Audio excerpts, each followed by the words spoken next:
que é um programa da Fundação Perseu Abramo, em parceria com a TVPT, com o portal Brasil 247, o portal Diário do Centro do Mundo, o portal da revista Fórum, e muitos outros parceiros, como hoje o Facebook do Haddad, às vezes do Lula, da Dilma, da bancada, do PT e de outros, têm colaborado e ajudado a difusão dessa rede que tem permitido que a gente atingir mais gente, ter essa televisão essa pós-TV interativa e criado um espaço qualificado de reflexão, de debate, todas as segundas, quartas e sextas.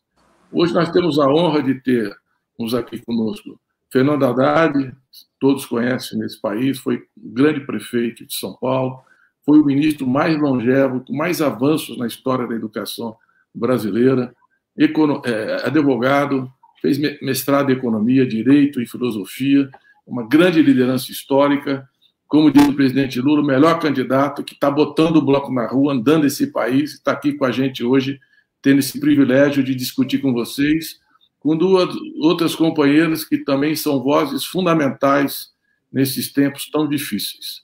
A ministra Tereza Campeiro, que trabalhou comigo no governo, ministra do Desenvolvimento Social, sempre teve um papel destacado nessa luta de combate à desigualdade, combate à fome, esteve esse período fazendo seu pós-doc na Inglaterra, voltou agora à sua pesquisa e também tem contribuído com a gente na Fundação Perseu Abramo e tem estado à frente dessa luta do auxílio emergencial. Vamos tratar disso hoje com a Tereza. Ela foi a grande responsável pela formulação daquele auxílio emergencial, depois ela se conta essa história, porque agora é uma questão central na conjuntura esse tema. E Carol Prone, jurista, professora, ela é também uma grande referência internacional, ela está à frente do CLARUD, que é a Comissão de Juristas pela Democracia do Grupo de Puebla. Os quatro aqui, na verdade, participam, eu, o Haddad, a Carol Prone do Grupo de Puebla, a Tereza do Grupo Acadêmico do Grupo de Puebla, que reúne as principais lideranças do campo progressista da América Latina, o Lula está lá, a Dilma, Celso Amorim, enfim, e a Carol tem se desdobrado na luta contra o lawfare e na defesa dos direitos humanos, tanto no combate ao golpe na Bolívia, agora mesmo tentando garantir o resultado das eleições no Equador, e tem atuado de forma determinante contra a repressão, as perseguições, os retrocessos, inclusive na defesa combativa do presidente Lula contra toda a injustiça que hoje nós estamos assistindo. Então, dito isso, eu queria aqui fazer primeiro a minha homenagem ao nosso companheiro Pedro Serrana, que era para estar aqui, um grande jurista, professor da PUC de São Paulo, meu amigo e companheiro desses 41 anos de PT, e ele não está porque o seu cunhado, Wagner Pereira do Nascimento, querido Vavá, companheiro de 58 anos, diretor comercial, casado com a Cristina Sobaloni e com as filhas, a Gabriela e a Giovana, faleceu agora pelo Covid. Então, a pandemia está muito próxima. Nós estamos cada vez vendo mais pessoas acometidas dessa trágica doença, o cenário de Manaus, aquele cenário devastador. Então, eu começaria por aí, Haddad, não tem como mudar a pauta. Vamos começar por esse tema. O nosso plano de reconstrução e transformação do Brasil, que é a prioridade da nossa discussão hoje, tem um capítulo longo para tratar da pandemia, medidas econômicas, sanitárias, sociais. Como é que você está vendo a pandemia, esse desgoverno, essa tragédia que nós estamos vivendo? E que seguramente seria diferente se você tivesse sido eleito presidente do Brasil. Qual é a sua visão dessa situação? E o recado que você traz é para a gente inaugurar esse debate hoje, em defesa da vida. Aloysio, boa tarde a você, a Carol, a Tereza. Eu queria dizer que eu me sinto muito honrado de estar aqui no dia de hoje, comemorando os 41 anos da Fundação, que você hoje lidera com enorme competência, uma capacidade de agregar a inteligência progressista brasileira e produzir um documento inédito na história do Brasil, um partido de oposição, o maior partido de oposição, e entregar ao país não um plano de governo para as eleições, mas um plano de recuperação imediata, ou seja, sentindo a dor do povo e, enquanto oposição, sugerindo medidas para o governo atenuar a dor e o sofrimento que assola o país, tanto com a questão econômica quanto com a questão sanitária. Minhas homenagens à família do Pedro Serrano, nosso companheiro. Nós perdemos hoje um amigo, um companheiro nosso do PT de Pernambuco, ontem companheiro de Minas Gerais, militantes progressistas do país. Estamos na presença aqui de duas personagens extraordinárias do cenário político brasileiro. A Tereza, que é uma militante contra a desigualdade, e a Carol Proner, que é uma militante contra as injustiças. E eu diria que desigualdade e injustiça são os grandes males desse começo de século XXI, e o combate à injustiça e à desigualdade é o que deve unir o país, unir os progressistas, os democratas, em proveito de um país mais fraterno, mais solidário. Acho que são as duas tônicas hoje que estão na ordem do dia do Brasil, e nada exemplifica melhor o estado de coisas que nós estamos vivendo quanto o descaso do governo brasileiro, tanto com a questão da pandemia quanto com a questão econômica. E óbvio que você tocou no ponto-chave. Não só a sabotagem que foi feita contra o isolamento social, que se estendeu justamente por ter sido mal encaminhado e comprometeu quase 1 milhão de pequenas empresas, médias empresas, microempresas, e um desemprego alucinado, né? Milhões de trabalhadores que nem saem de casa para procurar uma oportunidade de trabalho, mas o atraso na vacinação. O governo, desde agosto, sabendo que os grandes laboratórios, e não era um ou dois, eram vários laboratórios do mundo, chegavam, já estavam em fase de teste, né? Alguns na terceira fase de teste, sabendo de tudo isso, acompanhando tudo isso, não tomou nenhuma providência para que a vacinação chegasse rapidamente às famílias brasileiras, aos idosos, aqueles que estão com comorbidade, aos profissionais da saúde, aos professores que estão voltando para a sala de aula numa situação de completa insegurança, profissionais de saúde que até agora não estão imunizados. Eu tenho uma companheira, a Ana Estela, todo mundo sabe, é odontopediatra, está na clínica e não teve acesso à vacina, tendo que tratar, né, de uma região do corpo da pessoa que é absolutamente vulnerável, que é a boca da pessoa. Não tem como tratar a boca de uma pessoa sem aquela proximidade, né, que pode ser uma situação muito preocupante para quem atende e para quem é atendido. Então você veja que é uma situação limite que nós estamos vivendo, né? E não há no horizonte nada que mexa com os brios desse governo no sentido de tomar as rédeas do processo e liderar a superação dessa crise. É jet ski, é ofensa a ministros do Supremo, é a ofensa ao Congresso Nacional, é um bate-boca e governo que é bom, decisões, liderança, gabinete de crise, a gente não vê nada que se assemelhe a um governo no Brasil. Então, minhas homenagens ao Pedro. Lamento muito, Pedro, você não está conosco. Seria um grande prazer debater com você a situação atual, mas eu estendo os cumprimentos e as condolências a todas as famílias brasileiras. Já são 250 mil brasileiros, praticamente, fora subnotificação, nessa situação. Meu abraço a cada um. Acho que todo mundo já perdeu pelo menos um ente querido, ou um amigo próximo, ou um parente próximo, né? Acho que vale para todos nós, e é um drama muito, muito grande o que nós estamos vivendo. Então, minhas homenagens à fundação, à liderança que você assumiu, essa vontade de agregar e de oferecer soluções, e meus sentimentos profundos pelo estado de coisas atuais. Vamos lutar por um Brasil melhor.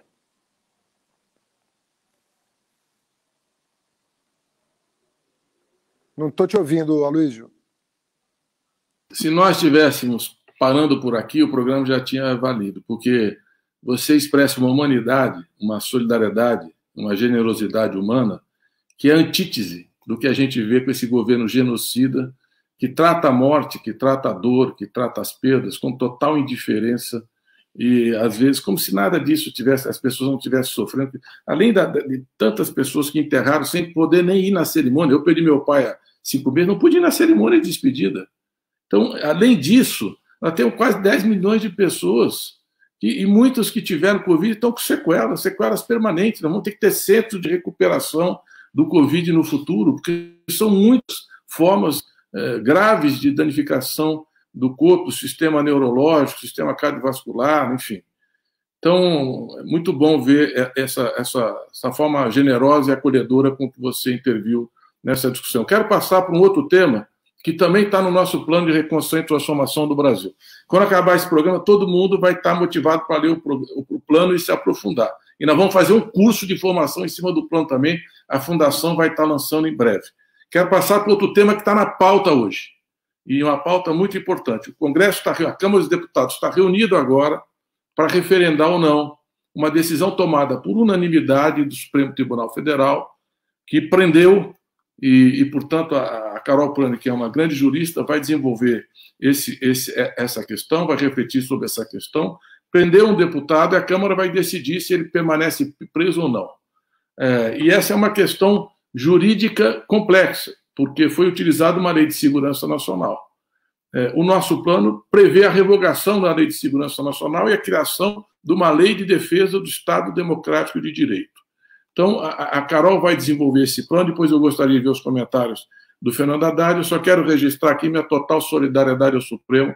É inaceitável construir uma sociedade democrática com esse tipo de prática de agressão desqualificada, com essa brutalidade. Só o seguinte, a democracia é um sistema tão flexível e generoso que até aqueles que a negam podem se eleger presidente ou deputado. Agora, o que a democracia não pode é não enfrentar com firmeza esses ataques e defender o Estado Democrático de Direito.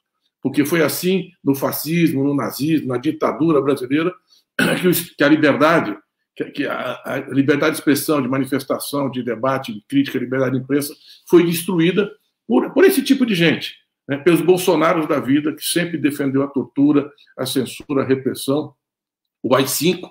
Inclusive, o sujeito ataca o Supremo defendendo o AI-5, porque seguramente na sua ignorância nem sabe exatamente o que estava fazendo. Então, Carol, você com a palavra, qual é a leitura que você faz, o que o nosso plano de reconstrução propõe, como é que a gente poderia encontrar um caminho para a defesa do Estado Democrático de Direito no Brasil? Bom, Aloysio, primeiro, obrigada pelo convite. Eu estou aqui substituindo o Pedro Serrano. Também quero deixar os meus sentimentos à família e pela perda. Eu também perdi a minha madrinha essa semana, estava contando antes para a Tereza, não foi fácil. Em Curitiba, ela faleceu. Em Curitiba, inclusive, tem ali, nós não sabemos exatamente o que está acontecendo, porque nem sempre a causa do falecimento é registrada como tal. Então, tem uma situação muito grave no nosso país, inclusive dos registros, muito difícil. Então, eu fico também muito tocada. Essa semana foi uma semana muito difícil para minha família também, pela perda da irmã da minha mãe, a minha madrinha, a tia mais próxima, pela mesma razão. Eu quero dizer que eu também me sinto aqui muito honrada de estar em frente a 3 quadros, né, pessoas que compuseram governos e como ministros atuando justamente em políticas públicas estruturais, né, como o combate à fome, à educação, transformando esse país e, portanto, participando do período mais bonito, mais próspero, mais digno que esse país já teve. Então, vida longa ao nosso Partido dos Trabalhadores e, muito importante, Aloysio, que esse plano venha nesse momento de crise democrática para mostrar qual é o partido que defende a democracia.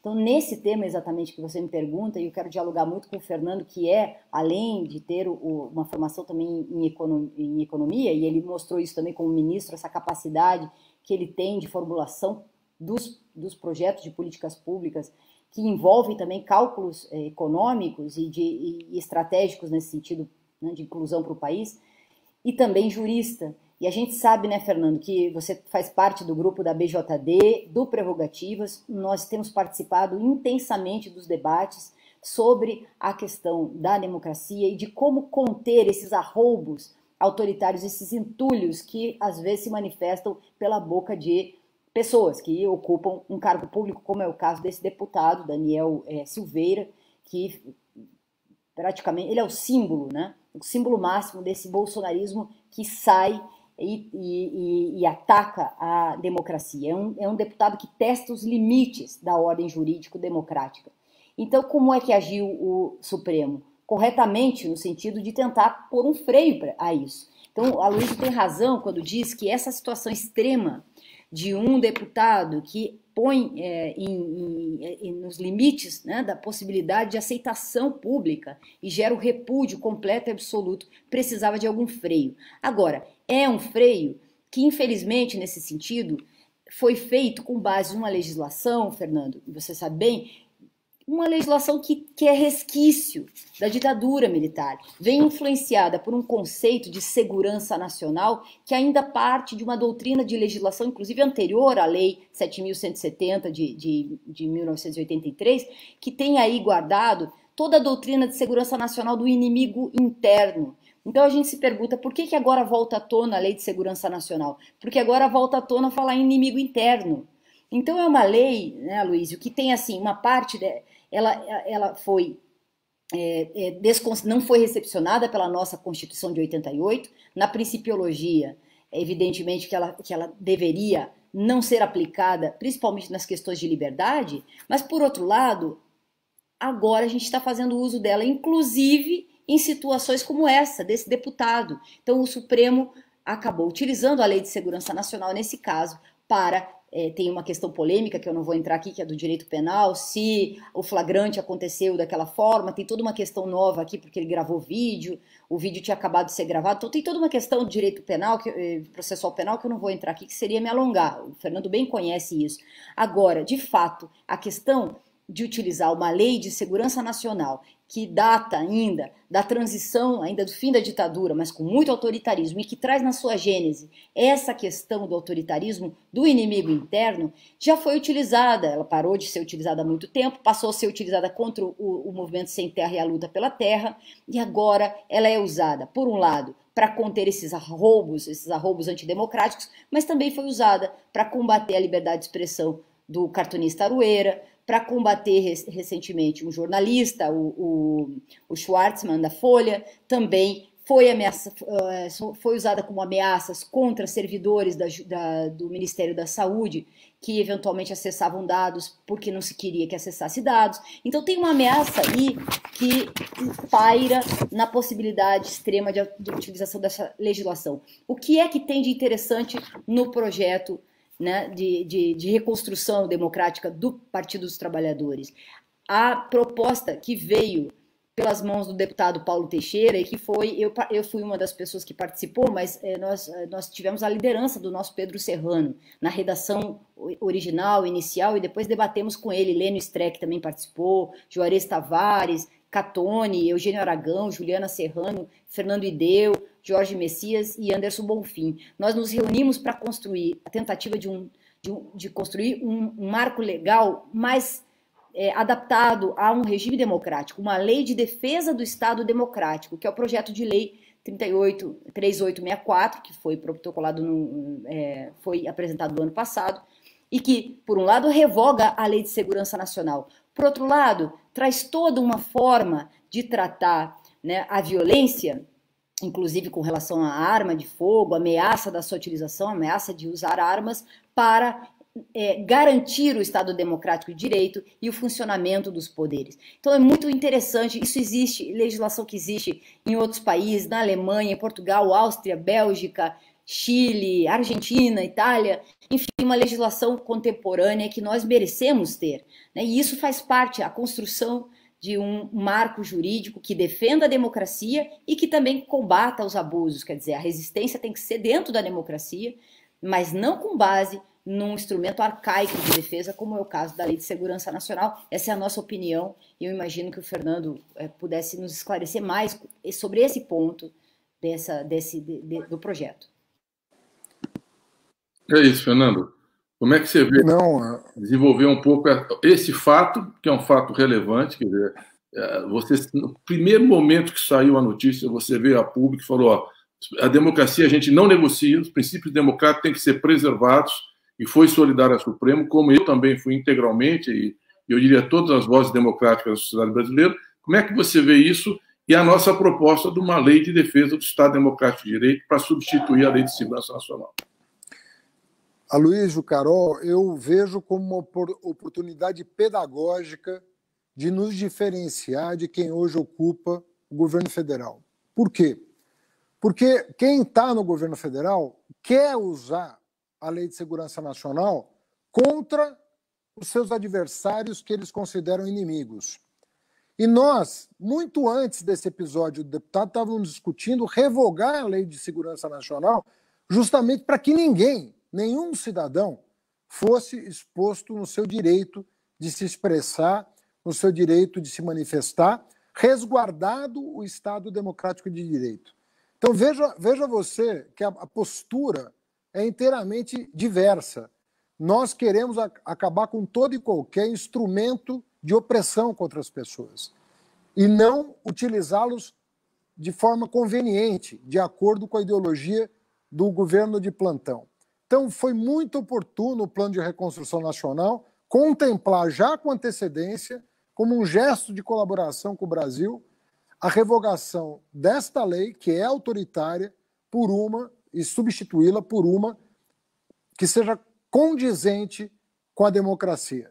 E essa lei certamente não é. Agora, eu faço uma análise sobre a situação política atual.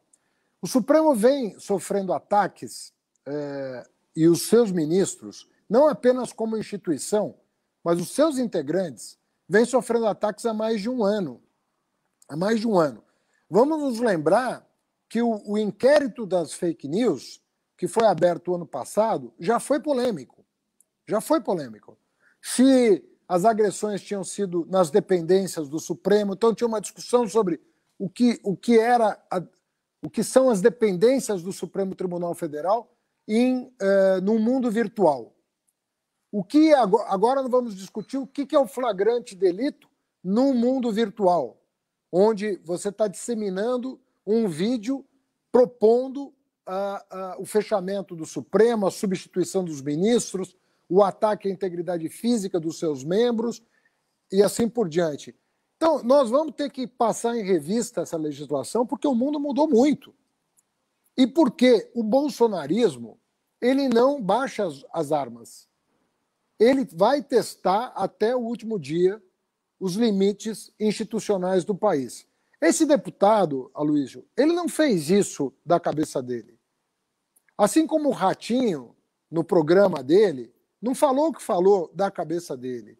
Assim como Vilas Boas não deu a público que o tweet dele foi combinado pelo alto comando para pressionar o Congresso a não oferecer uma proteção constitucional para o presidente Lula, por acaso. Está acontecendo tudo simultaneamente. E por quê?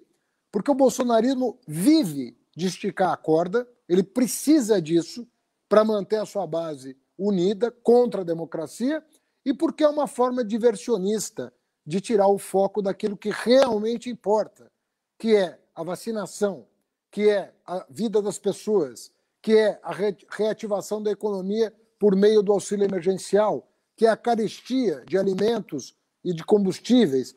O governo não toca nesses assuntos. Então, é um caldo de cultura que interessa ao governo. Isso a gente precisa deixar claro. E hoje o Congresso tem a oportunidade de tomar uma decisão histórica, dizendo que não vai aceitar provocações contra o Estado de Direito, contra o Estado democrático. Então, nós vamos ter muitas ainda novidades pela frente, em virtude deste ambiente institucional que o bolsonarismo cria no país.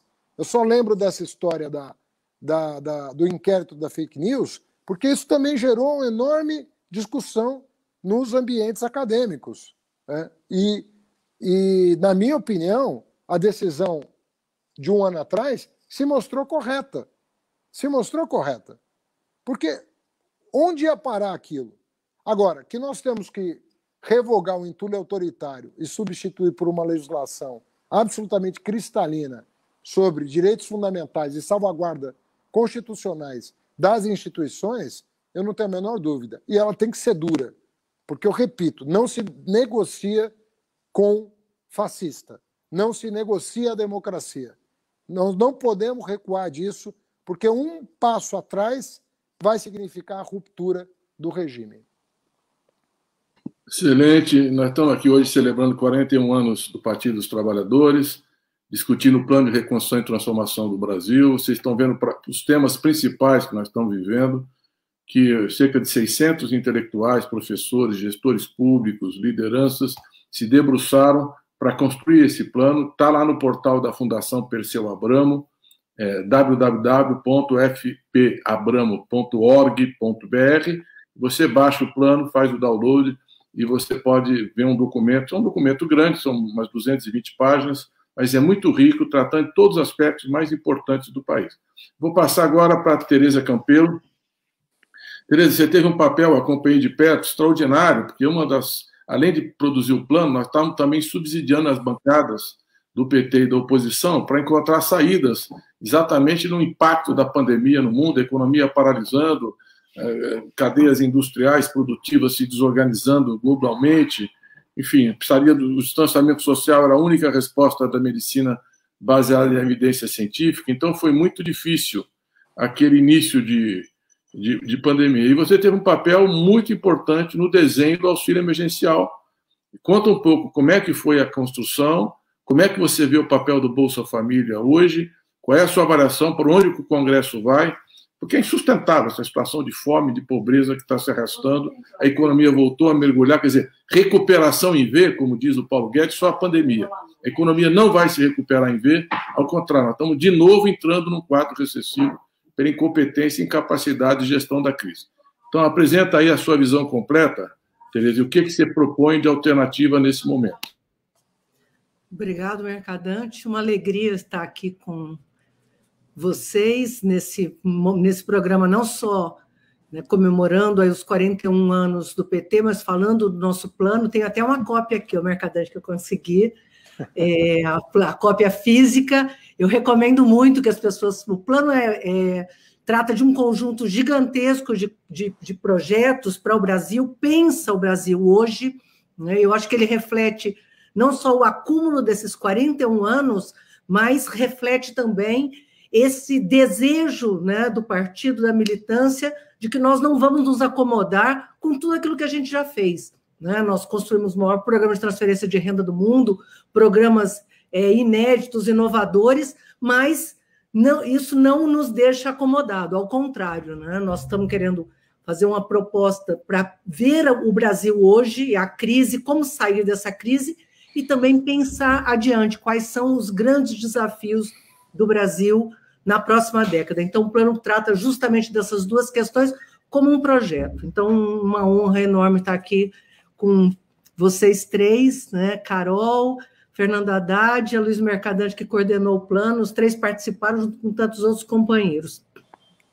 Mercadante, eu estava me recordando agora, faz exatamente um ano, nós estamos no mesmo lugar que a gente estava, e no final de fevereiro do ano passado. É incrível, o governo não aprende com os seus erros. Há um ano atrás, a pandemia já anunciada, né? A pandemia já tinha sido anunciada pela Organização Mundial de Saúde, nós alertávamos, né? E a sociedade lutando para que a gente pudesse ter mecanismos para enfrentar essa pandemia. O Brasil tinha uma margem naquela época, porque a pandemia não tinha chegado aqui ainda, né? Então, nós podíamos ter acionado um conjunto de medidas, dentre elas o auxílio emergencial, e o governo propunha o quê? A mesma coisa. Primeiro que eles eram contra qualquer coisa, como eles foram agora. Dezembro, janeiro e fevereiro, que o governo dizia, o Bolsonaro e o Guedes, somos contra o auxílio emergencial, não vai ter nada. A mesma coisa que eles disseram o ano passado, em janeiro e fevereiro. Aí, frente a toda uma pressão da sociedade civil, das oposições e do próprio Congresso ameaçando que ia tomar medidas, né, o governo propõe o quê? A mesma coisa que eles propuseram um ano atrás, R$200, Mercadante. Dá para acreditar numa coisa dessa? Não aprenderam nada, né? E mais um erro. Fazem a discussão a partir do debate econômico. As duas perguntas que eles se fazem quanto vai custar e de onde vai sair o dinheiro? Né? Como se você pudesse discutir políticas sociais e construir políticas públicas partindo daí. Você pode até fazer essa discussão, mas quais são os critérios? Qual é o diagnóstico? Qual é a necessidade? Então, se a gente olhar o Brasil hoje, né, um ano depois do debate iniciado por nós todos sobre o auxílio emergencial, a situação do Brasil é pior. né? Então, nós temos hoje, a gente tinha naquela ocasião 12 milhões de desempregados, nós temos hoje 14 milhões de desempregados, mais 24 milhões de brasileiros que gostariam de trabalhar, mas não estão procurando emprego, com medo da pandemia. Se a gente somar esses dois dados, nós chegamos a um patamar que nunca foi visto no Brasil.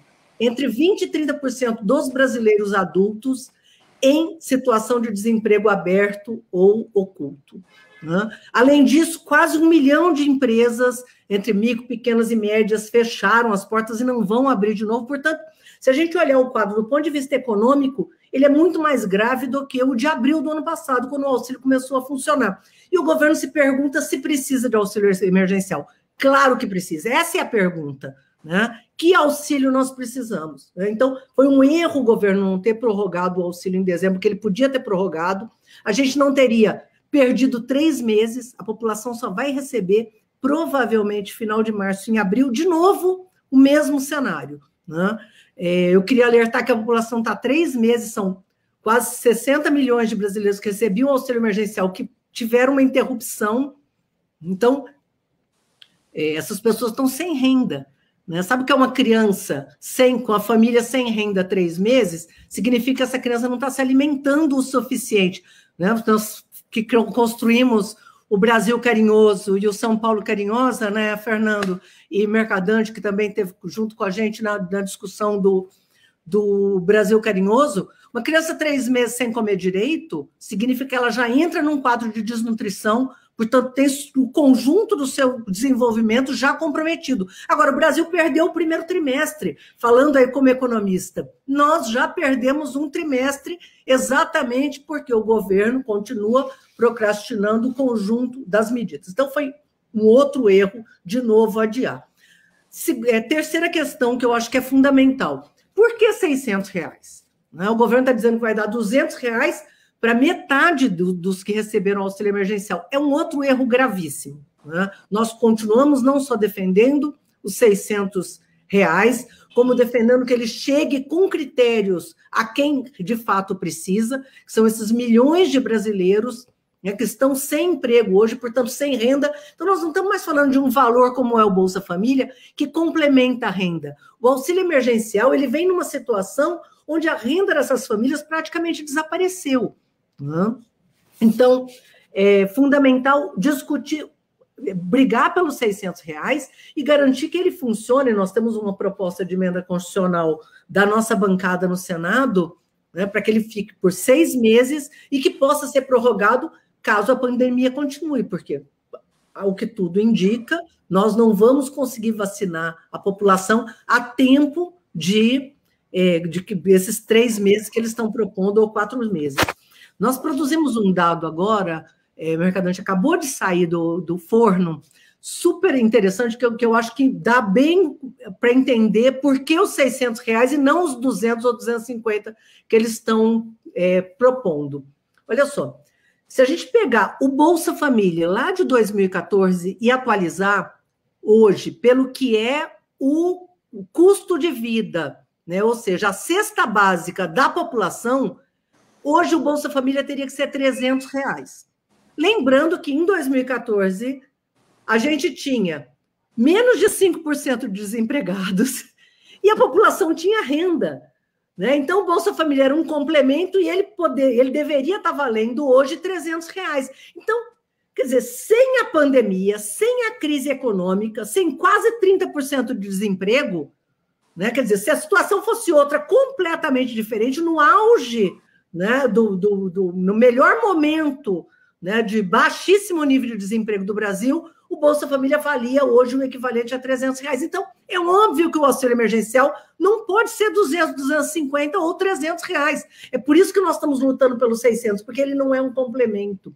Ele teria que vir para garantir que essa população pudesse ter o mínimo de condição de superar essa situação, inclusive ficando em casa, aqueles que podem ficar em casa. Então, uma parte grande né? Então, agora, não a luta pelo auxílio emergencial não é só uma luta por justiça social, não é só uma luta pela vida das famílias. Ele também foi fundamental para que o Brasil não fosse para o fundo do poço. Hoje nós temos estudos, já comprovando, né? Você vê, 60% do PIB no Brasil é consumo das famílias, né? O que teria acontecido com o consumo das famílias se não fosse o auxílio emergencial? A gente teria caído o dobro, certo? Então, o país estaria numa recessão 2 vezes pior do que o que ela se encontra hoje. Então, o auxílio emergencial também foi bom para a economia. Isso é um debate que eu acho que é estratégico e fundamental. Então, eu acho que, né, depois a gente pode voltar e falar um pouco mais, pegando mais a questão do o plano traz não só um debate importante sobre a emergência, sobre a necessidade de reconstruir o Brasil, de enfrentar a pandemia, mas também traz uma proposta do que deve acontecer no pós-pandemia. Nós temos uma proposta para o Mais Bolsa Família, que é uma atualização do Bolsa Família para esse cenário pós-crise.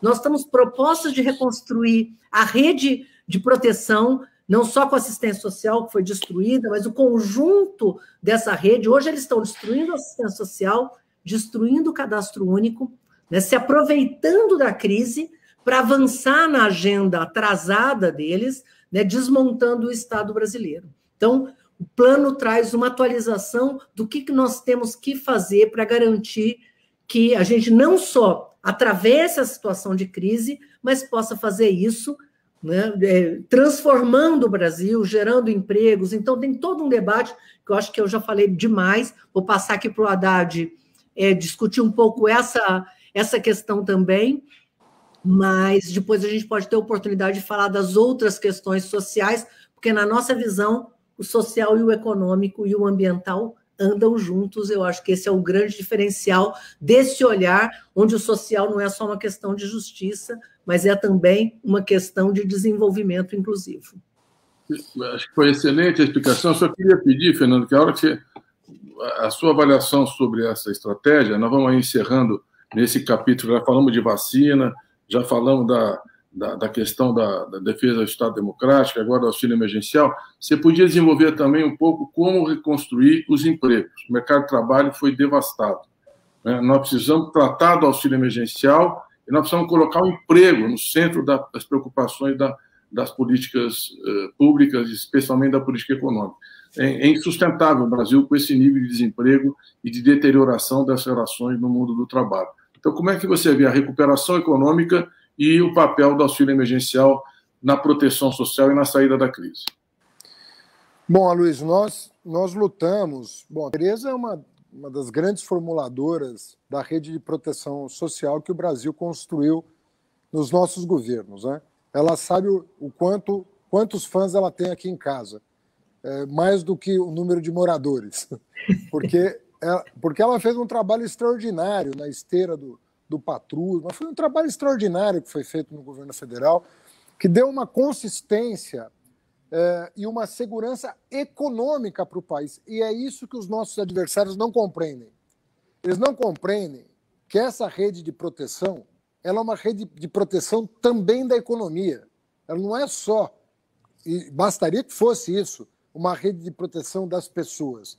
Porque ao proteger esta massa de pessoas, ao proteger todos que estão abaixo da linha de pobreza, você gera uma escala de atividade econômica local que é imprescindível para qualquer retomada. Foi isso que nós conseguimos demonstrar na prática.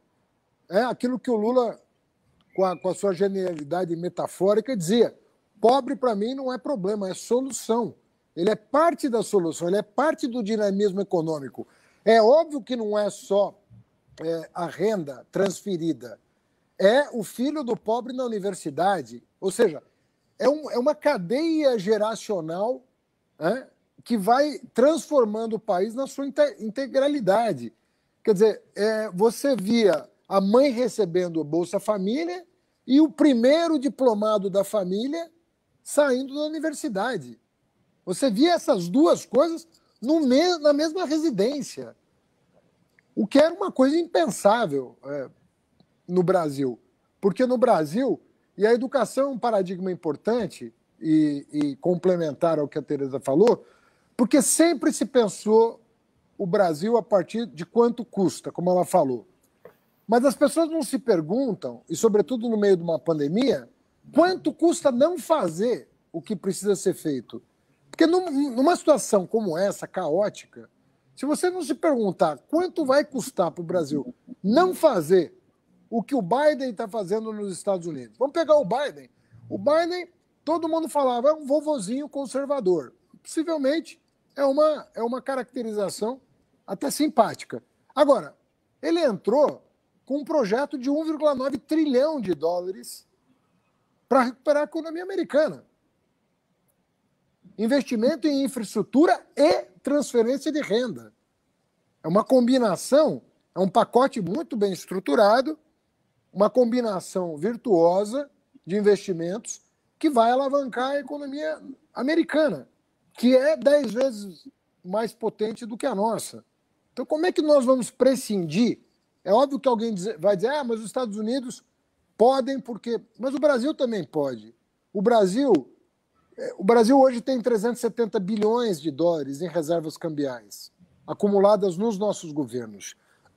O Brasil ainda tem o pré-sal, né, que deveria estar servindo de passaporte para o futuro, justamente nas áreas de saúde e educação, porque a Dilma carimbou o dinheiro do pré-sal para saúde e educação. Ou seja, já se sabia que eram as duas áreas prioritárias que dialogavam com o futuro. E o plano de reconstrução ele tem um conjunto de medidas, né, que envolve bancos públicos, crédito barato, reforma bancária, taxação dos ricos, de quem não paga imposto, fim do teto de gasto, mais investimento público. Ele tem um conjunto de medidas que está praticamente completo ali, um pacote de estímulo econômico e geração de empregos. Retomada da construção civil, né? Recomposição das cadeias produtivas destruídas, né? No período recente, inclusive pela má condução da Lava Jato, que, em vez de combater a corrupção, combateu o emprego. A questão das políticas, da política industrial, que não está mais na ordem do dia, tudo isso a gente recupera, faz um balanço, inclusive crítico, de coisas que devem ser feitas de uma outra maneira, mas ali tem um pacote completo, né, do que deve ser feito para reativar a economia, né? Eu ia comentar mais uma coisa, agora me fugiu, que está no plano, que é o que a Tereza falou. Nós não dissociamos o social do econômico e não dissociamos o socioeconômico do ambiental. Tem um capítulo no Plano de Reconstrução Nacional que é uma fronteira de investimento que não foi explorada ainda no Brasil, que é a questão da matriz ecológica, da transição ecológica, como nós chamamos, que deveria chamar a atenção dos leitores do plano, que é uma combinação virtuosa, o social, o econômico e o ambiental, muito coerente com o que a França, a Alemanha, Estados Unidos e China estão fazendo nesse momento. A combinação virtuosa dessas fronteiras para que a gente possa atacar todos os problemas de forma sistêmica e não fragmentada, né, não sem produzir efeitos sinérgicos uma sobre as outras. Então, eu acho que nós temos um plano que se combina muito bem do ponto de vista dos seus elementos de composição. São elementos de composição que formam um todo que enfrenta o problema na sua integralidade. Fernando, eu acho que foi excelente essa discussão. Antes de passar para a Carol, que eu queria que ela voltasse com o tema do lawfare, que ela se especializou no lawfare e tem acompanhado toda essa discussão da Vaza Jato, e como é que nós vamos tratar essa reestruturação do sistema jurídico brasileiro, como é que a gente combate a corrupção, respeitando direitos e garantias, preservando a estrutura econômica. Eu queria perguntar para o Haddad um tema também que está na pauta hoje e que é muito forte, que é o seguinte: nós tínhamos uma política, quer dizer, no nosso governo nós tivemos as maiores descobertas da história do petróleo no século XX, no século XXI, que foram as reservas do pré-sal, uma coisa extraordinária, e uma política de substituição de importações, de internalização de toda a estrutura, então, estaleiros, refinarias, toda a sinergia da Petrobras, gasodutos, termoelétricas, para a gente não cair na doença holandesa e não virar um país exportador de petróleo, um país que internalizasse esse impulso energético para um desenvolvimento pleno e orgânico. E tínhamos uma política de preço que era mais ou menos um reajuste uma vez por mês. Ou seja, quando o preço do petróleo caía muito, não caía tanto, e quando o preço subia muito, não subia tanto. Então, você dava uma estabilidade para o consumidor relativa, porque o preço do petróleo oscila muito. Bom, eles entraram privatizando a Petrobras, acabaram de vender a refinaria na Bahia por metade do preço, desmontaram os estaleiros, acabaram com a política de internalização dos investimentos e subordinaram a Petrobras integralmente à lógica financeira do mercado. Bom, hoje nós tivemos um reajuste de 15% na gasolina, 10%, 15% no diesel, 10% na gasolina. Eu imagino esses trabalhadores, mais de 4 milhões de trabalhadores de Uber, como é que estão nesse momento. Os caminhoneiros que estavam falando em greve antes desse aumento, como é que se sentem enganados? Eles que acreditaram, né, nessa política que está arrebentando com a vida deles, deste governo, como é que eles se sentem agora diante dessa situação? Então, como é que você vê essa questão do aumento do preço do combustível e qual é a alternativa de política energética, de regulação de preço, de papel da Petrobras como empresa pública para impedir que isso leve adiante, essa dolarização, essa indexação diária do preço do combustível no Brasil?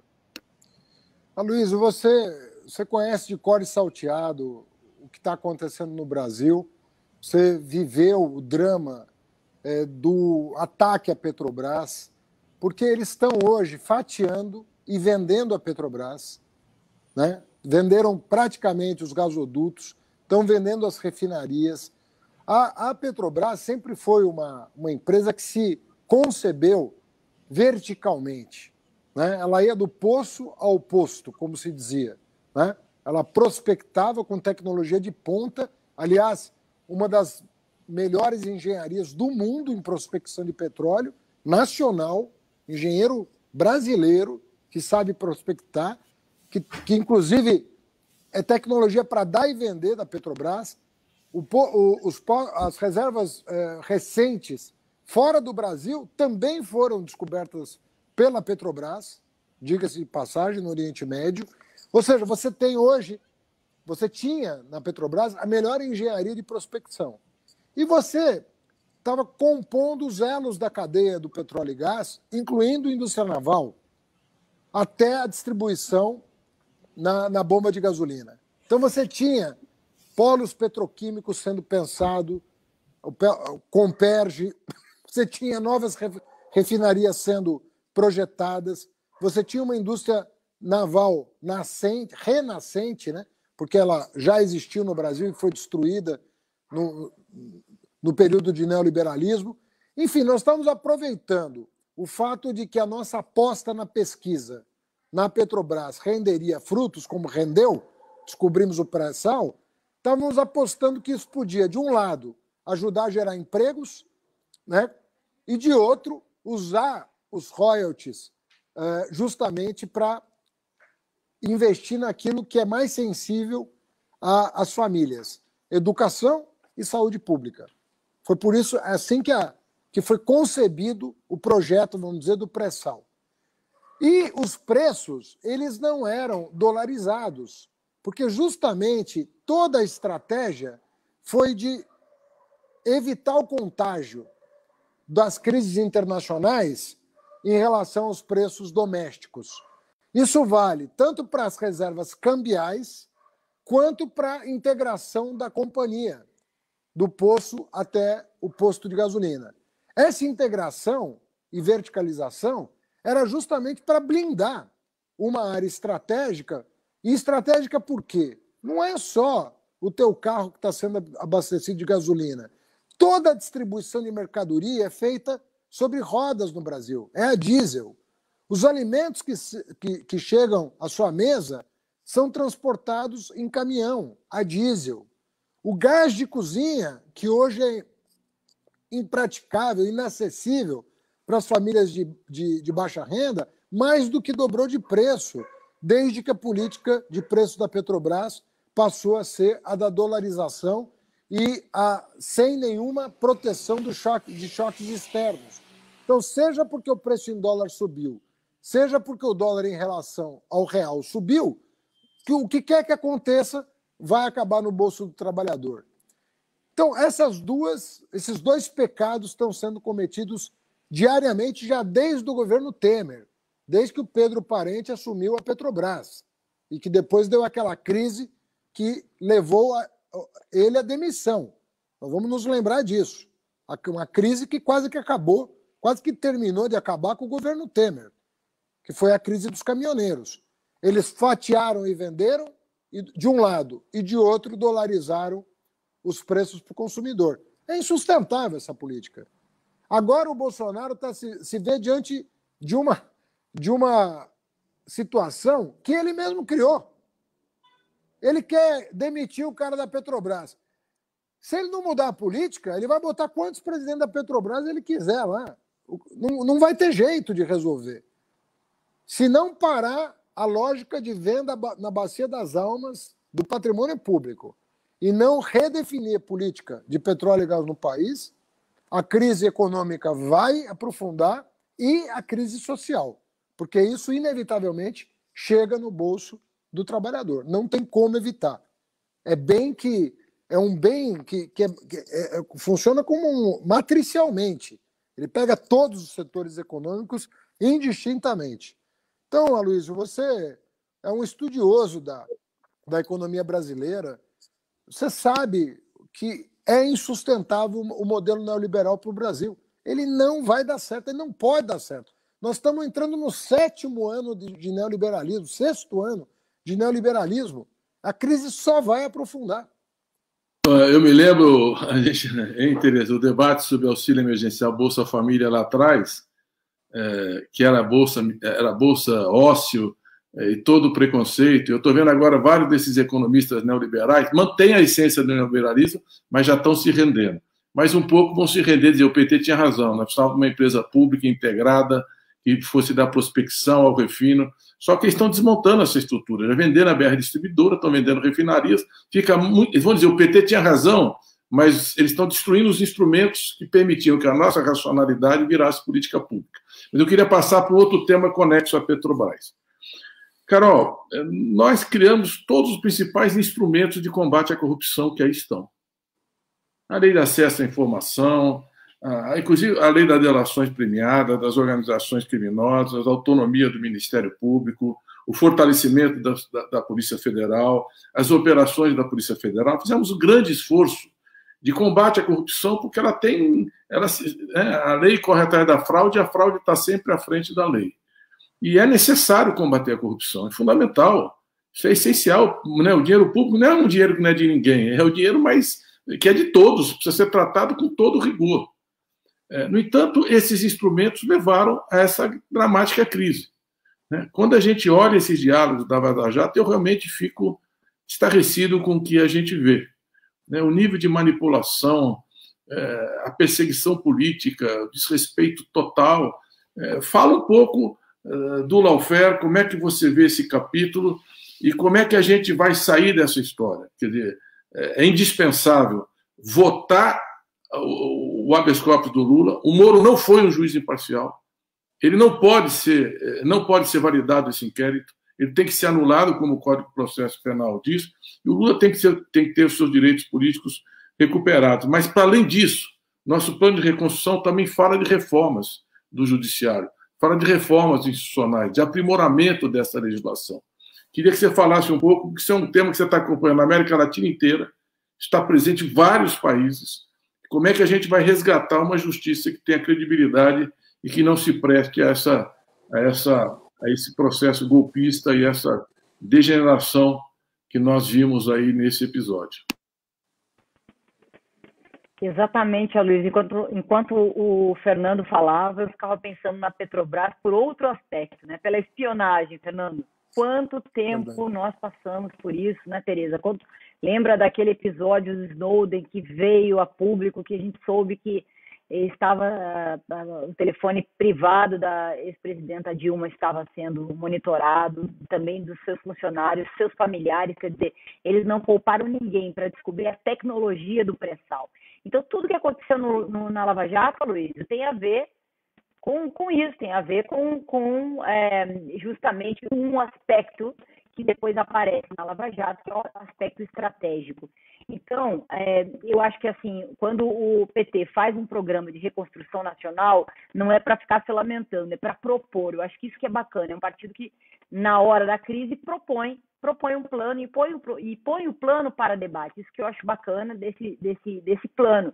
E entre os aspectos, sem dúvida nenhuma, está a forma do combate à corrupção, do qual o PT foi o que, sem dúvida nenhuma, o partido que mais contribuiu com mecanismos de autonomia da Polícia Federal, do Ministério Público e das próprias estruturas de combate à corrupção, de resgate de ativos, né, da recuperação de ativos do exterior, todas as leis de transparência e autonomia e procurando respeitar a legislação internacional de combate à corrupção, que vem, de alguma forma, universalmente hoje sendo adotada por todos os países. O que não se contava aqui, Fernando, você sabe bem, é que nós tivéssemos, até certo ponto, se essas mensagens aí da spoofing, que já tinham sido vistas pela Lava Jato, se confirmam, o que a gente não contava era com funcionários públicos do sistema de justiça contribuindo com o interesse de outro país.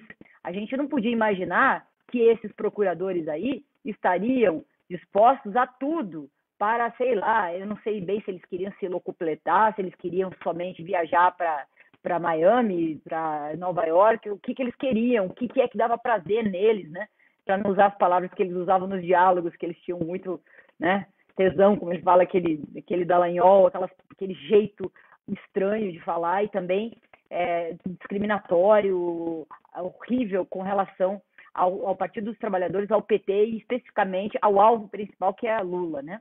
Então, o combate à corrupção, o problema não é nem só Lula, Luiz. A gente está esperando o julgamento desse HC com muita expectativa para que se faça justiça a Lula, finalmente, evidentemente, mas também porque o modelo é um absurdo. É um modelo lesa patrimônio nacional, lesa interesses nacionais. E a gente vai ver agora, Luiz, eu tive acesso a alguns dados só do DIEESE, eles vão lançar agora esse relatório. A Lava Jato é responsável, direto ou indiretamente, pela destruição de uma série de cadeias produtivas ligadas à questão do óleo e gás, à questão da construção pesada, das principais indústrias brasileiras, e empregos diretos envolvidos nisso.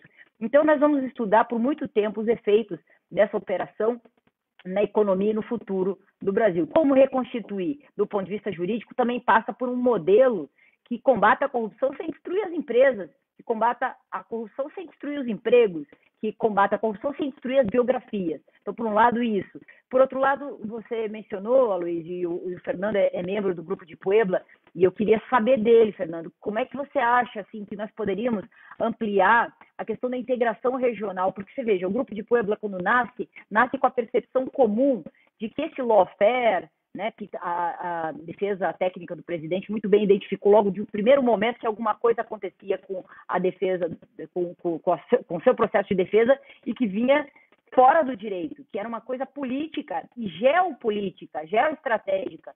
Né? Eles já identificaram de cara, e a gente foi identificando que isso também acontece em outros países. Né? Quer dizer, o que está em jogo aqui, Celso Amorim tem trabalhado isso, é o combate ao progressismo e a autonomia da política externa ativa e altiva, como a gente dizia que foi a nossa política quando ele foi o nosso chanceler. Então, essa percepção regional de que esse ataque híbrido, né, mas que também vem pelo sistema de justiça, e no Brasil, hoje acabei de sair, meio-dia, nós tivemos uma reunião com parlamentares do Parlasul para falar disso. Eles pensam em provocar as legislações nacionais para que tenhamos uma proteção contra o lawfare. E a gente conversou lá. A primeira proteção com o lawfare é a própria legislação interna dos países, porque o lawfare é o antidireito. Se você tiver um código de processo penal com as garantias do devido processo, a presunção de inocência funcionando, ativo e sem desrespeito, já há proteção contra o lawfare. Então, eu queria saber se essa questão da política regional passa por isso, como fazer um combate à corrupção que seja digno, né, de uma economia com a pujança, com o poder, com a capacidade de futuro, como tinha a economia brasileira, e como encarar a Lava Jato, para além dessa coisa assim, da responsabilização desse ex-juiz, desses procuradores, que isso é importante, mas é menor, eu acho, porque nós temos que lidar com modelo e com proposta, que eu acho que essa é a proposta da reconstrução nacional que o PT propõe. Fernando, você queria comentar? Eu quero falar de uma coisa que eu acho que a Carol falou que é muito importante, que é a questão das relações internacionais no Brasil. Eu hoje dei uma entrevista, Luísio, para a página 12, e assim, eu estou 200% convencido. Página 12 é um jornal argentino importante do campo progressista, que nem todo mundo conhece, mas é um jornal bem importante na Argentina e historicamente relevante. Eles, inclusive, têm um jornal no México, que tem outro nome, e eles vão publicar essa entrevista nos dois países, na Argentina e no México. E eu fiz uma defesa enfática hoje, nessa entrevista, de romper com o gradualismo na integração. Eu acho que nós não temos mais tempo para gradualismos em relação à integração latino-americana, e eu explico por quê, Luiz. O deslocamento do desenvolvimento, o centro de gravidade econômico hoje, se deslocou para a Ásia de tal maneira que até os americanos estão preocupados com o destino da Europa em relação aos interesses na América. Não sei se você acompanhou o discurso daquele que vai substituir a Angela Merkel na Alemanha. E o discurso dele é muito claro. Ele disse, olha, o mundo, a Europa tem que se voltar para a Ásia, porque é na Ásia que as coisas estão acontecendo, é para a Ásia que nós temos que direcionar os nossos esforços de integração. Ou seja, a América, ela faz parte do desenvolvimento mundial há 200 anos. Ela é central para o desenvolvimento do mundo há 200 anos. O Atlântico ele foi, por excelência, o oceano das transações comerciais, das trocas comerciais, do investimento, né? Desde a emergência da Revolução Americana, que foi anticolonial, antimonárquica, e 100 anos depois, anti-escravagista, com a Guerra Civil na década de 1860. Então, operou-se aqui uma revolução, teve impacto mundial. Hoje isso está em jogo. E eu digo isso porque se a América Latina, que sempre foi muito maltratada pelos Estados Unidos, que hoje está em dificuldade, porque não está diante nem da Rússia, que era uma potência militar, mas não era uma potência econômica, nem do Japão, que era uma potência econômica, mas não era uma potência militar. Ele está diante da China, que é uma potência econômica e militar. É a primeira vez que os Estados Unidos se defronta com uma potência econômico-militar. É um híbrido do que tem de melhor no desenvolvimentismo asiático, japonês, coreano, e a força, a determinação, né, do que foi a União Soviética. Então, ele pegou e fez um modelo próprio. A China montou um modelo dela. Esse deslocamento para a Ásia, do centro de gravidade econômico do planeta, tem implicações enormes para todo o continente americano. Então, o momento agora é, se o Brasil voltar a olhar para o futuro, e em 22 nós teremos a oportunidade de fazer isso, o Brasil terá uma oportunidade de liderar um processo de integração, porque ninguém vai sair sozinho da crise. Nem a Argentina, nem a Venezuela, nem a Bolívia, nem o México não vão sair sozinhos da crise. E nem o Chile, que caminha para uma crise, se nada for feito. Então nós teremos uma oportunidade de discutir isso. Isso vai reforçar a democracia latino-americana. Isso vai impedir que essas práticas que nos tornam presas fáceis de qualquer potência imperial vai nos blindar disso, vai nos fortalecer enquanto região.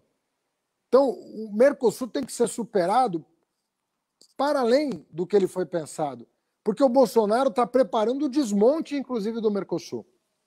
Isso está em curso agora. Está em curso agora, inclusive com o Paraguai e o Uruguai, para isolar a Argentina. Então, nós temos uma tarefa para 22 que é fantástica, que é de retomar um processo de integração, e eu defendo com menos gradualismo e com mais ousadia.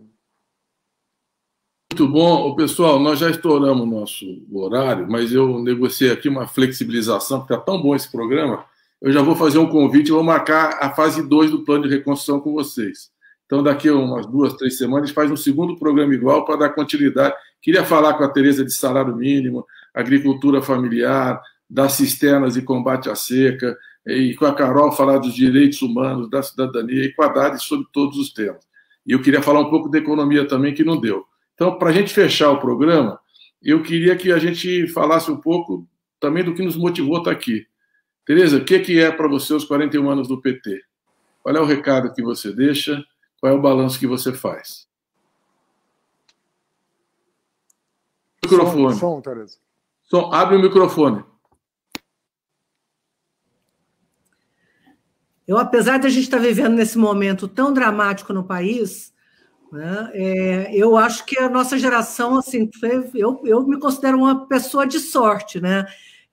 Terminei os estudos já no período que a Constituição foi votada, então pude participar de todo o processo de abertura, né, governos do PT ao longo na Prefeitura de Porto Alegre, governo do Estado, como tantos nós viemos aprendendo, tivemos essa oportunidade fantástica de mostrar que é possível transformar a realidade, que eu acho que foi isso que os nossos 13 anos de governo conseguiram mostrar. Não que nós fizemos tudo, não que nós fizemos o suficiente, né? 1.200.000 cisternas, o maior programa de transferência de renda do mundo, é um conjunto enorme, um leque enorme de políticas públicas que reduziram a pobreza, reduziram a desigualdade. Então, isso eu acho que é um legado fantástico, mas, como eu disse, a gente não se acomodou nessa experiência fantástica, nós estamos tentando pensar os desafios do próximo período, e muito do que está sendo discutido hoje, não só no Brasil, mas no mundo, são questões que a gente vem falando há muito tempo. Eu pego grandes economistas hoje, né, no Fundo Monetário Internacional, nos Estados Unidos, que presidiram o FED, por exemplo, reconhecendo que essa política atrasada de dizer que tem limite para o endividamento, que o Estado não pode investir defendendo o Estado mínimo, fazem autocrítica. O governo no Brasil continua apostando numa política que ninguém mais fala. Então, o Estado é um ator fundamental hoje, como foi, né, ao longo dos nossos 13 anos, para retomar os investimentos, retomar os empregos e para nos ajudar a superar e combater as desigualdades. Então, eu acho que essa é a grande mensagem, né, do que foi possível fazer, de que é possível, sim, transformar a realidade e que nós temos condição e projeto para contribuir com o Brasil no próximo período. Um orgulho enorme, né, ser fundadora desse partido. Valeu, Tereza. Carol, qual é o recado que você deixa aí dos 41 anos do PT? Bom, Luiz, você sabe que não foi fácil esses últimos anos. O último período que o governo Dilma, eu era integrante da comissão de anistia. Eu estava cumprindo um papel muito bonito lá, assim, quer dizer, foi para mim um grande aprendizado ter participado do conselho da comissão de anistia durante o governo Dilma e sob chefia do ministro José Eduardo Cardoso nesse período, né?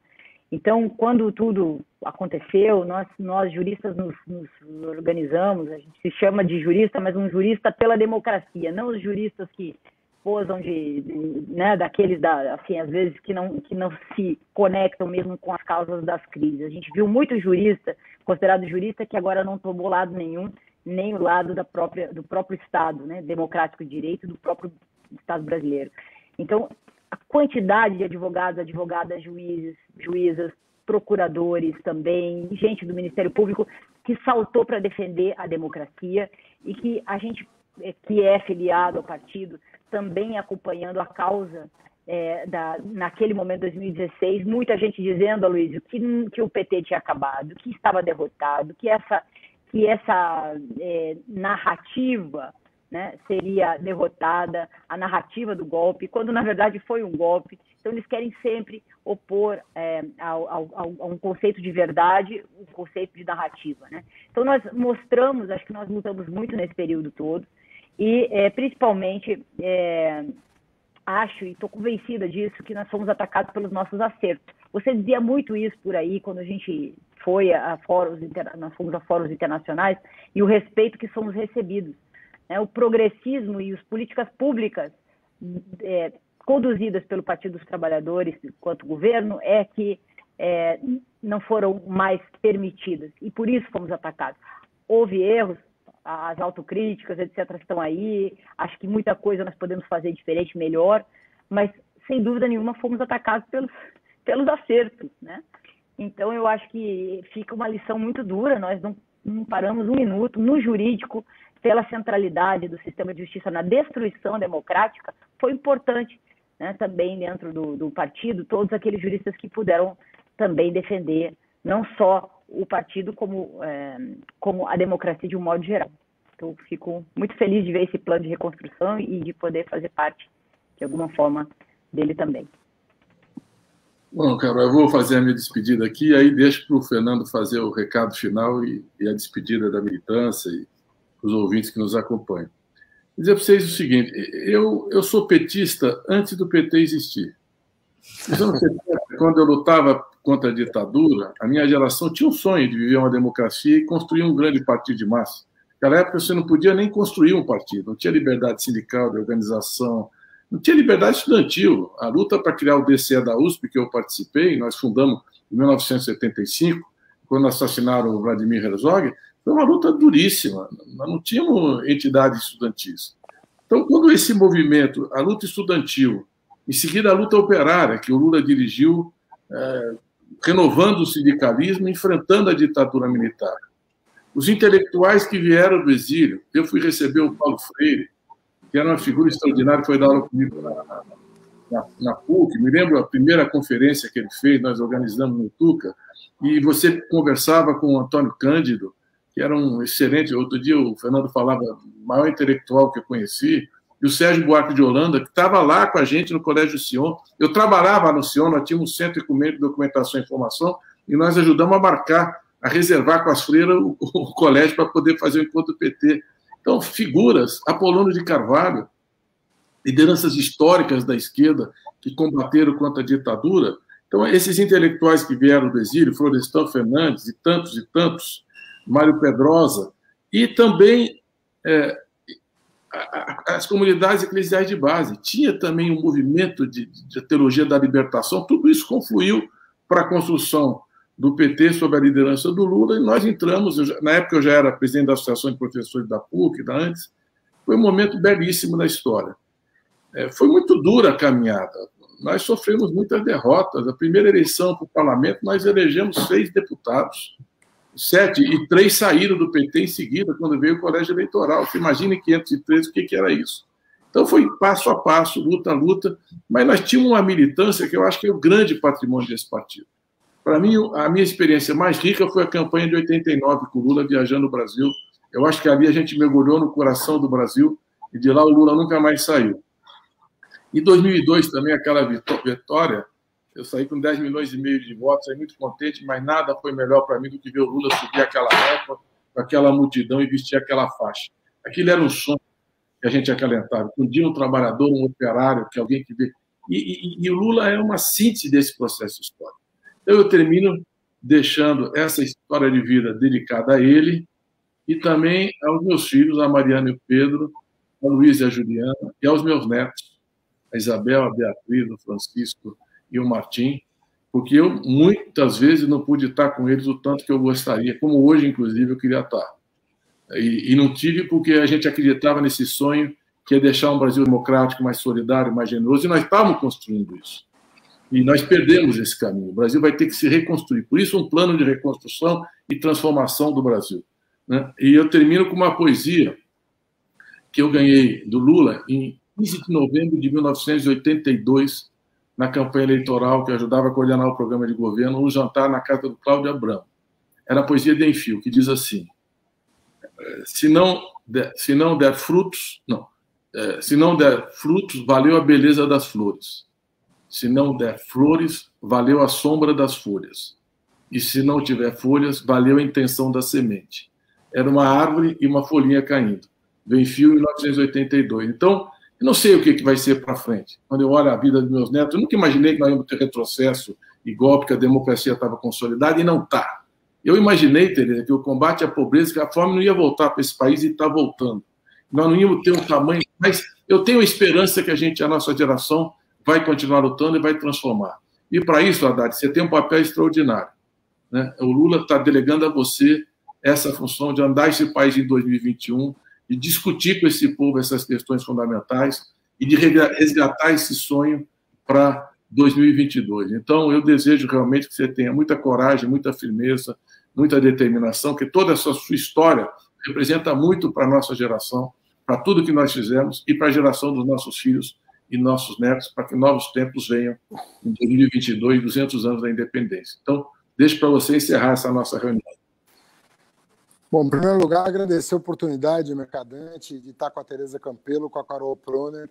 Como eu disse, são duas pessoas que iluminam a cena nacional contra a desigualdade, contra a injustiça, e o fato da Fundação conseguir agregar essa massa crítica tão importante nos dá muita esperança de que nós vamos poder continuar contribuindo com o desenvolvimento do país. As civilizações, elas passaram a registrar de diversas formas a sua história, né? E tem duas coisas que eu acho que nós não vamos conseguir explicar para os nossos netos. Uma delas é o processo do Lula, o processo que condenou o Lula. Nós não vamos conseguir explicar o que é aquilo do ponto de vista jurídico. Vai ser difícil, inclusive, explicar do ponto de vista político a violência que cometeram contra um presidente que, durante 8 anos, só fez o bem para esse país, se doou como poucos presidentes foram capazes de se doar na história mundial, não na história do Brasil. Tanto é que foi valorizado no mundo inteiro a atitude do Lula, a liderança do Lula, a ousadia do Lula. E eu acho que nós não vamos conseguir explicar esse processo para ninguém, porque ele é inexplicável. A outra coisa que nós não vamos conseguir explicar, a segunda, é o retrato do Bolsonaro na galeria dos presidentes. Nós não vamos conseguir explicar o que aquele retrato está fazendo ao lado do Lula, da Dilma, do Juscelino, do Getúlio. Não tem explicação isso. Nós vamos passar décadas para conseguir traduzir isso em termos de teoria política, em termos sociológicos, em termos históricos. São duas máculas, né, indeléveis na história do Brasil. Um processo absurdo, né, e um presidente surreal, né, que ainda conta com o apoio do empresariado nacional de uma forma que eu não consigo sequer compreender o que eles pretendem desse país. Segunda coisa é uma mensagem de esperança, né? As duas que eu falei de preocupação, né? Como explicar para as futuras gerações o que está acontecendo. A segunda ordem de considerações é de esperança. Não se cria um PT e não se cria uma liderança como Lula em laboratório. São dois eventos históricos, né, contemporâneos, da maior importância, que não se reproduzem.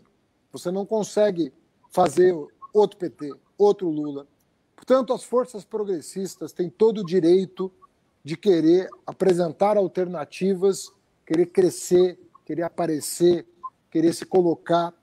Mas uma coisa muito importante é valorizar a trajetória dessa maior liderança que nós tivemos até hoje no país, maior líder político da história do país, e um partido que nasceu da base operária, da base do movimento católico, da base da universidade e com lideranças de expressão internacional, como são os intelectuais que você citou. Antônio Cândido, Paulo Singer, Florestan Fernandes, Sérgio Buarque de Holanda, são pessoas extraordinárias que ajudaram a construir esse partido com ideias, com formulações, com a sua obra, seu espírito e sua disposição. Você não joga uma história dessa fora. Você não joga uma biografia como a do Lula e uma trajetória como a do PT fora. Então, é sim motivo para comemorar os 41 e vamos comemorar muitos 41 anos do PT ao longo de muitas décadas, sempre confiando que as futuras gerações vão, inclusive, se beneficiar do esforço dessa, no sentido de ampliar as oportunidades de educação, de formulação, e oferecendo uma experiência que foi feita Eu conheci muita gente no governo. Foi feita com a alma.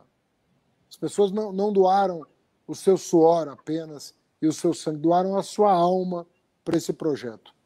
É um projeto que vale a pena preservar, desenvolver e manter na ordem do dia, porque é o que vai ajudar o Brasil a sair dessa situação.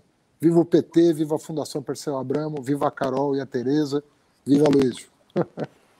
Valeu, Fernando, Tereza, Carol, e a gente vai voltar, porque ficaram muitas questões. A questão da educação, nós dois fomos ministros da educação e não deu tempo de a gente discutir educação, que é a prioridade das prioridades. Não discutimos o meio ambiente, a Amazônia, que é outro tema que a gente queria discutir hoje. Não discutimos a questão de gênero, a questão da reforma tributária, a reforma agrária, enfim, ficou muita coisa para a gente voltar a refletir. Então, e vocês viram que o Fernando está muito afiado para botar o bloco na rua. E não teve carnaval de rua, mas tem o Fernando na rua, e isso vai fazer muita diferença. Fernando Haddad andando nesse país, e logo em seguida o Lula. Imagina ele para um lado e o Lula para o outro, e de vez em quando os dois juntos, nós vamos levantar esse país de pé de novo para mudar a história do Brasil. Então, boa tarde a vocês todos, muito obrigado por nos acompanhar. Acho que tivemos um programa de altíssimo nível e que tenho certeza terá uma excelente avaliação. Grande abraço e até uma próxima oportunidade. Grande abraço, gente. Valeu. Obrigado.